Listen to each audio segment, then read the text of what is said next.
Hola a todos, aquí el equipo de Aileen y Nicole.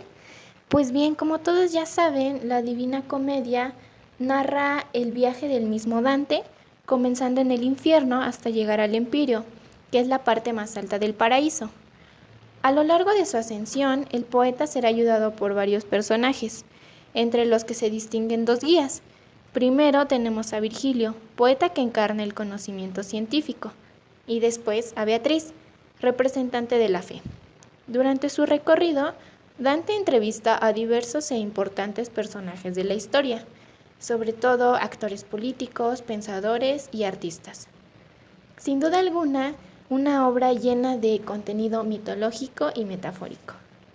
Pues bien, a partir de aquí tendremos a Nicole, que nos hablará un poco sobre la vida del autor, Dante Alighieri, y después Aileen nos explicará cómo es que podemos encontrar algunos temas de la obra en la actualidad. Pues bien, esperamos que lo disfruten y que los haga reflexionar.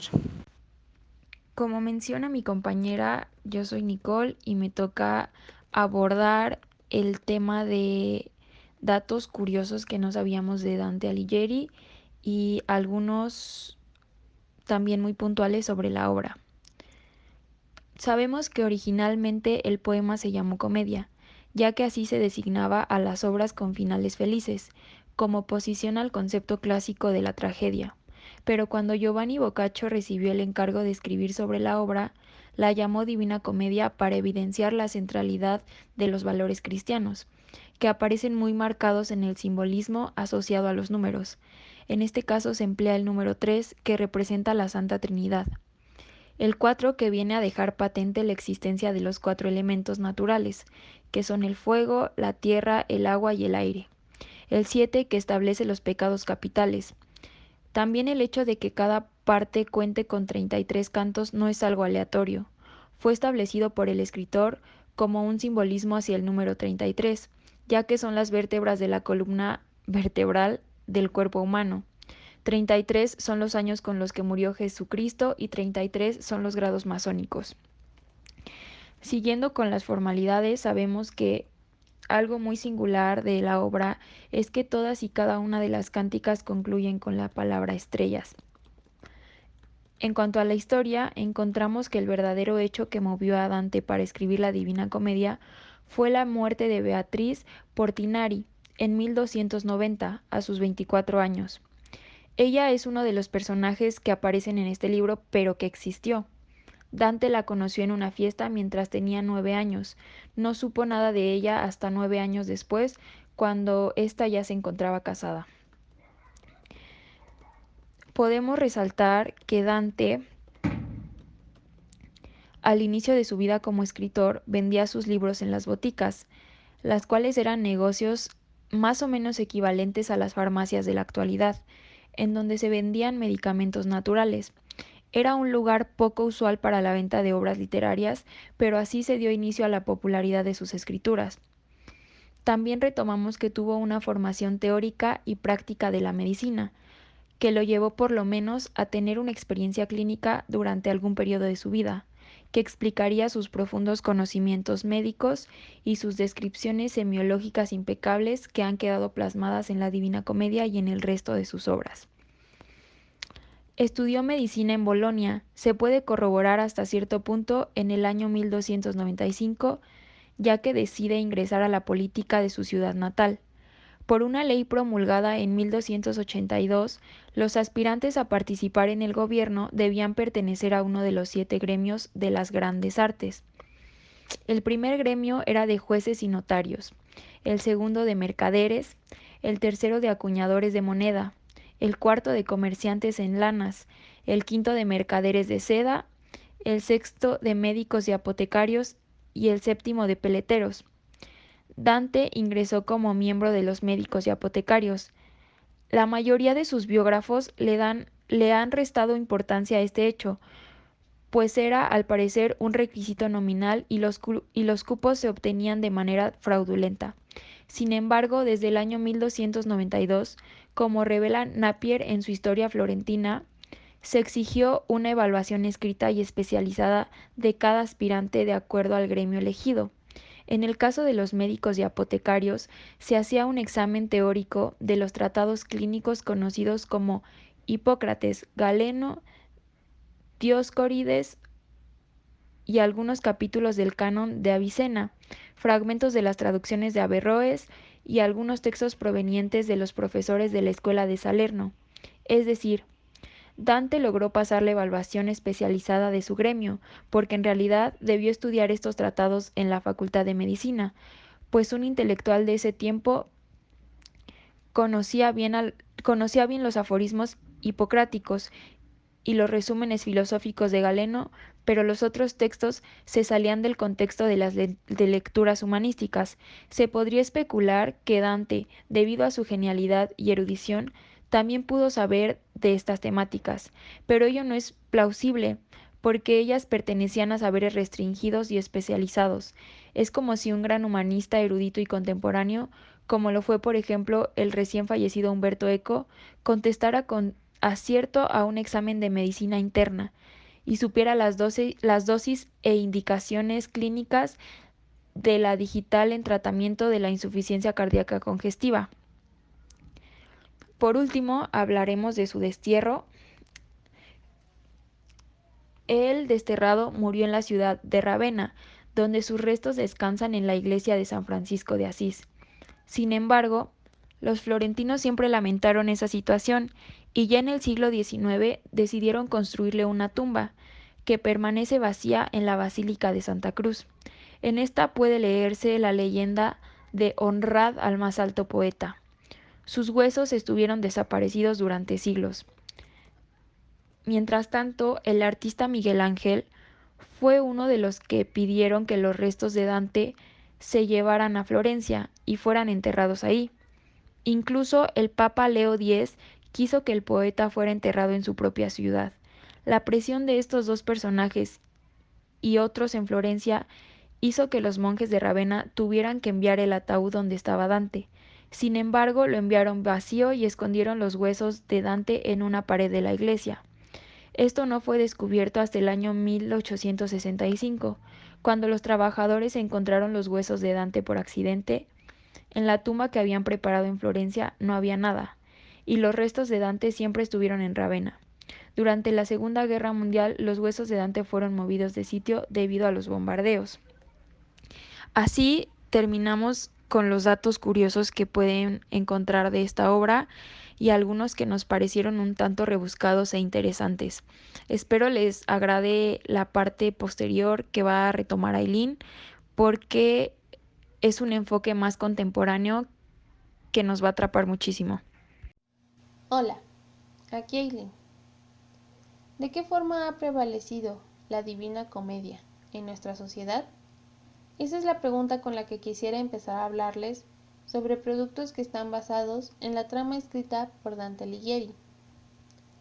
Los primeros de los que hablaremos son dos videojuegos, Dante's Inferno y Devil May Cry.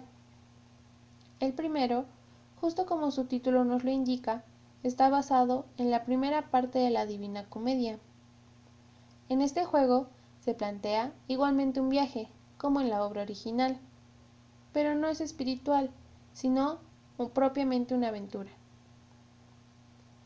En el videojuego controlamos a Dante, un caballero templario quien regresa de las cruzadas y descubre que su amada, Beatriz, ha sido asesinada, por lo que emprende un viaje al inframundo para rescatar su alma de Lucifer. Al igual que en el poema medieval, Dante es ayudado por un guía, Virgilio, quien le ayuda a cruzar los círculos del infierno mientras se enfrenta a monstruos y seres demoníacos. En Devil May Cry, la historia de este videojuego es bastante más compleja, pero nos enfocaremos en la primera entrega. En esta controlamos a Dante, quien se encuentra con Trish, una mujer de imagen idéntica a su difunta madre. Ella le solicita ayuda para impedir el avance del inframundo más allá de sus límites. Para ello, Dante tendrá que enfrentarse a Mundus, el demonio emperador. Dante acepta la aventura. La historia se desarrolla en un castillo gótico, mismo en el que se encuentra con Vergil, su hermano gemelo, quien le ayuda a enfrentar los enemigos que se hallan dispersos en la construcción medieval. Si bien en estos dos videojuegos la referencia a la obra de Dante es clara, hay un ejemplo donde no es tan fácil reconocer esa conexión. Hablamos de la serie American Horror Story. Desde el principio de su emisión en televisión, el productor de la serie, Ryan Murphy, declaró que todas y cada una de las temporadas de la serie estaban escritas de manera tal que se conectaban. Solo faltaba averiguar de qué manera lo hacían. Los fans salieron con ideas, pero no fue hasta la emisión de la quinta temporada que surgió la siguiente teoría. Cada temporada representa un círculo del infierno de los descritos por Dante en la Divina Comedia. Ryan Murphy no tardó nada en dar pistas para que los fans supieran que Red Harry, el creador de la teoría, quien la publicó en Tumblr, había dado en el clavo. Ryan Murphy hizo un post en Instagram donde compartía una lista donde estaban escritos los 9 círculos del infierno y las enlazaba con cada una de las temporadas de American Horror Story. La lista indica lo siguiente: el círculo del infierno, el limbo, es representado por la primera temporada, Murder House.